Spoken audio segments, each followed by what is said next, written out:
Joan Epler. Please join with Dr. Gary Epler, Harvard Medical School.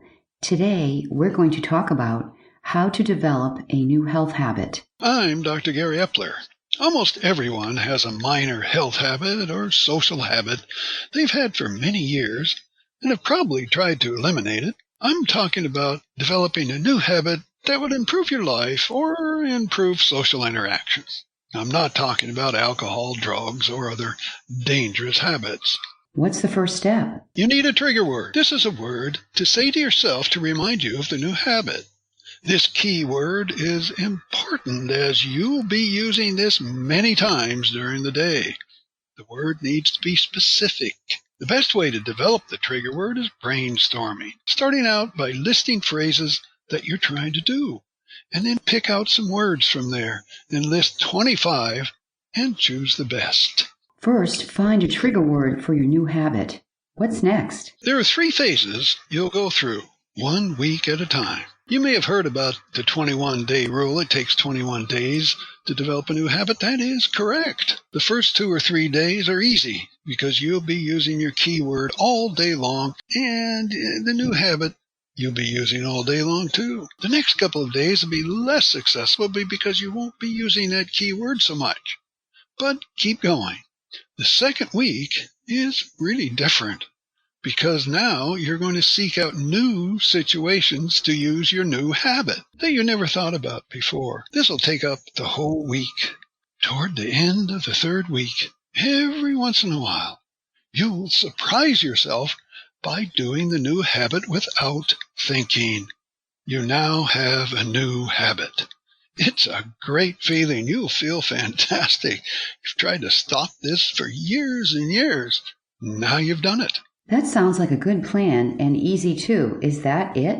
Nope. There's a 4th phase that you've never heard about. No one tells you about this phase. It's about the old habit.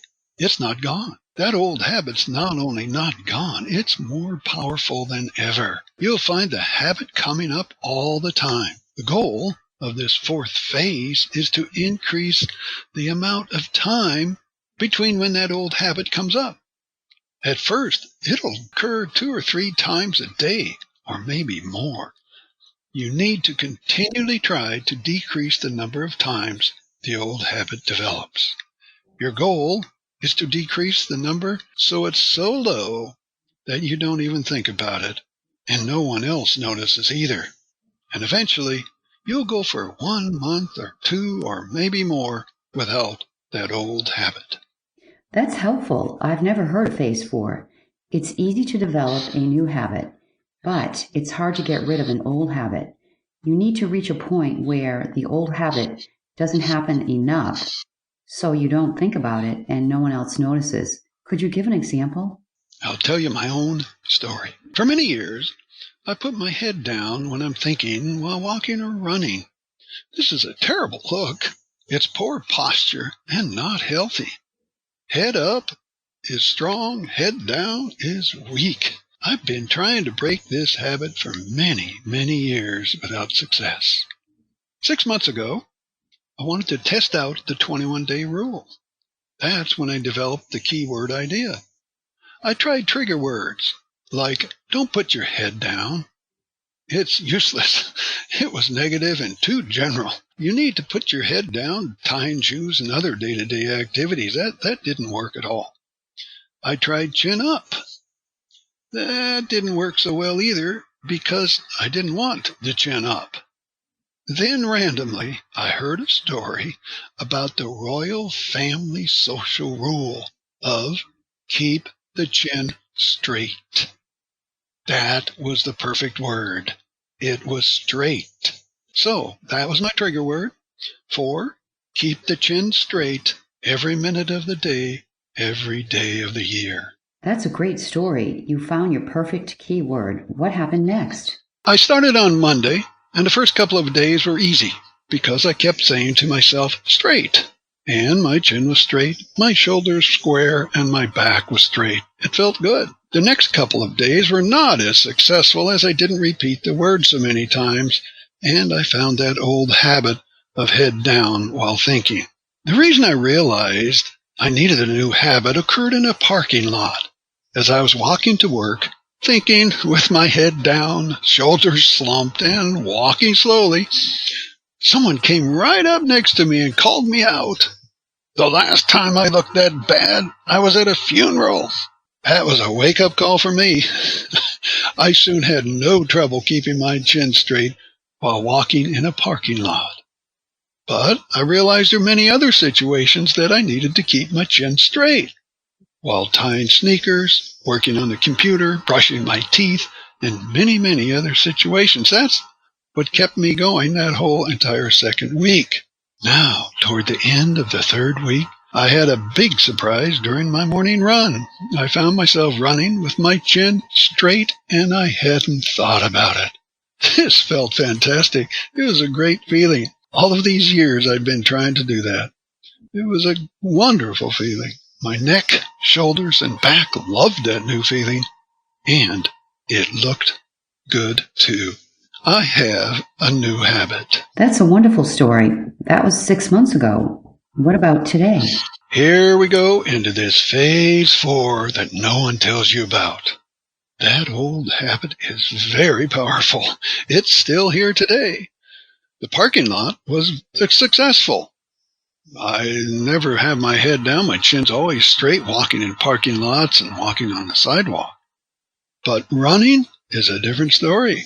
I continually find myself with my head down while I'm thinking about the day's activities. I tried all kinds of things, very unusual ways to try to remember to keep my chin straight.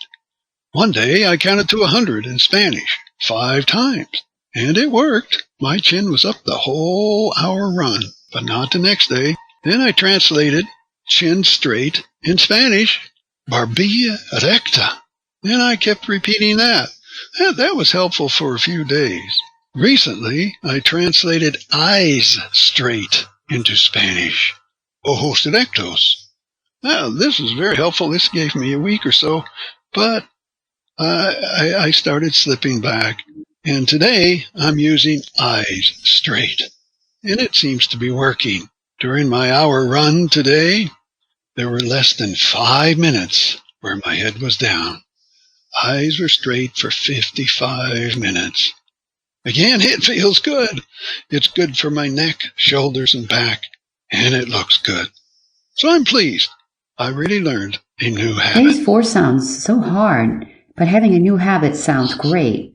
Do you have any other examples of finding key words? Well, let's try this one. It's a social habit. Interrupting people while they're talking. This is such a common habit, people don't even realize they have it. And they don't even want to eliminate it. But someone will probably call you out on that and tell you it's not cool to interrupt people. So let's look at some keywords. How about don't interrupt? That won't work. It's negative and too long. Think about the reason why someone would interrupt someone. That might give us a keyword. And the reason is it's because people are thinking about what they're saying to the other person while the other person is talking, instead of listening until they're finished. So the key word is listen. Well, that's a great key word. Do you have another example? This is a similar habit. It's so common, people don't even realize they're doing it. And it's such a minor issue, people don't think about doing anything about it. Here's the habit. It's saying a negative comment after a positive comment. You're going to have a great night tonight. Don't hang out with your bad friends. Well, this accuses the person of having bad friends, and the person goes away angry. Have a pleasant sleep tonight. You better not stay up too late. You don't need to hear this threat before going to sleep. These are very minor issues, but it's really helpful if it can be fixed because the other person will feel better after the comment. So what's the key word? That might be hard to come up with. It is. It's very hard to come up with. Well, let's give it a try. How about, don't say a second negative comment. Oh, no, that's not going to work. It's too long. It's got a negative in there again and too general.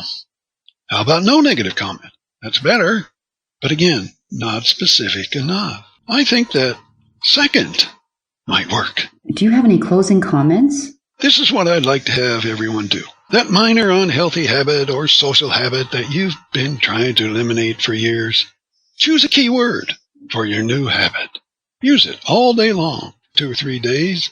Keep using the key word in new situations for another week, and you'll have your new habit at the end of that 3 weeks. Continue to lengthen the time between your new habit and when that old habit comes back, so that eventually it will never return. Your new habit will make you feel good.